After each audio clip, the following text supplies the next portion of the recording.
दोस्तों video start करने से पहले आपसे गुजारिश है कि हमारे YouTube चैनल इंसान ज़ात को सब्सक्राइब करें।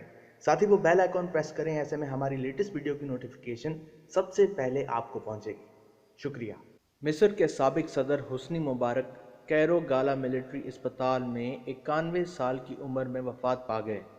हुस्नी मुबारक 1928 को नाइल डेल्टा के करीब एक छोटे से गांव में पैदा हुए। बुनियादी तालीम नाइल डेल्टा से ही हासिल की और 1949 में इजिप्शियन एयर फोर्स ज्वाइन की। तरक्की के साथ साथ रैंक में प्रमोशंस होते होते 1972 में इजिप्शियन एयर फोर्स के कमांडर इन चीफ बने। उसी साल एक रिपोर्ट के मुताबिक इजिप्शियन एयर फोर्स ने इजरायली बंदरगाहों को बड़े पैमाने पर तबाह कर दिया, जिस पर इजिप्शियन एयर फोर्स के कमांडर इन चीफ हुस्नी मुबारक को कौमी हीरो के तमगे से नवाजा गया। हुस्नी मुबारक ने 1981 से 2011 तक 30 साल सदारत संभाली। 2011 में उनका तख्ता उलट किया गया और उन्हें गिरफ्तार किया गया। 2017 में एक्विट होने के बाद फिर रिहा किया गया।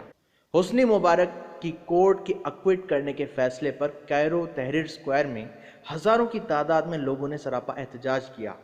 कुछ लोगों में हुस्नी मुबारक मशरिक़ वुस्ता के सिपह सालार और कशीदगी को ख़त्म करने के लिए हीरो माने जाते हैं, और कुछ उन्हें फ़िरौन जैसे डिक्टेटर की मुशाबियत देते हैं।